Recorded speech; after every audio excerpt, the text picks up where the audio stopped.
Welcome to Cyclops is Waiting for Me, an X-Men animated recap podcast, and this is one of our little mini episodes where we are talking about the X-Men 97 Season 2 prequel comics. This is issue number 2, and this is where I get Rod caught up as to what happened in the comics because he is not going to read them. That said, they actually have a previously on inside the comic itself, talking about what the previous issue was.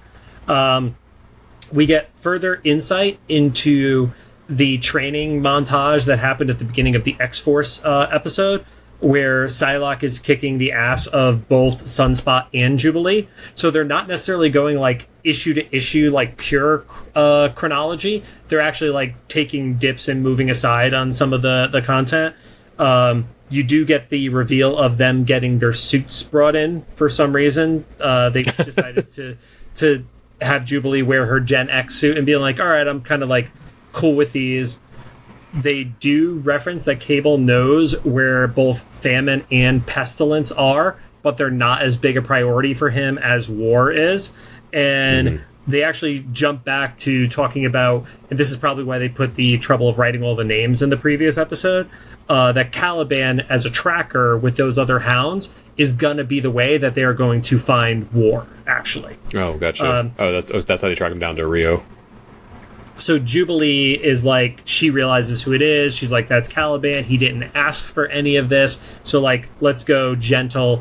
And Cable takes the perspective of, well, if he's willing to help, there aren't going to be any issues to deal with. Then you do get some interaction with them talking about the hounds. Cable's essentially like, once you're a hound, you kind of never can come back for that. And he has a real-time flash forward, him having a flashback to him as a kid, where he is away from the camp, and he actually refers to Scott and Jean as Red and Slim and Red, which are their future names that didn't get used in the actual animation. And a hound in the future is attacking him alongside, we've talked about the character Ahab, who this is now even further in the future because he's normally a Days of Future Past villain. Now this is like thousands of years in the future villain. And they have like a quick little fight there.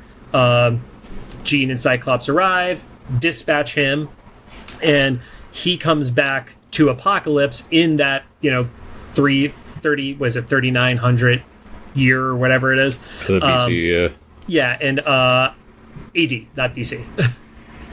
Oh, in the future. Yes, future. Yeah, gotcha, okay. And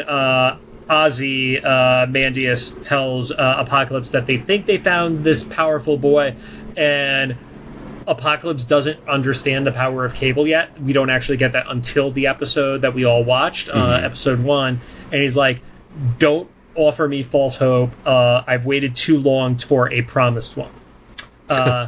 You then jump back into the present time. X-Force is in the sewers looking for Caliban. And there's a little bit of like commentary around like, well, there aren't that many Morlocks in the tunnels anymore. And Archangel has a little bit of a flash to Genosha with the Mega Sentinel behind him. Also, I forgot, Angel was in Genosha when that happened. He was seen at the gala. So. Oh, that's right. Yeah. Because he was flying around, right, in the the ballroom. And there were a few people who were commenting of like, why is he in this suit? And it's like, well, because he just survived a massacre, so he's going the dark route. You do get a interaction where the little old lady Anna Lee is still there in the Morlock tunnels, and she's like one of the only ones left. Psylocke realizes that this is a trap, and you get everybody's favorite Xavier X, Amelia Vaught, who we last saw as one of the nurses running triage in her full acolyte outfit, along with 3 other characters. Rod, you've never heard of these before. Gargoyle, Barnacle, and Projector, and they have like a little like mini fight. A hooded figure grabs Jubilee, pulls her away, and then you get Frenzy, who's another one of the acolytes. and Cable have a little bit of a stare down, and you find out, and I'm pretty sure that is Seamus right there in the center. Oh, remember the one I always forget his name. Yeah. Yep.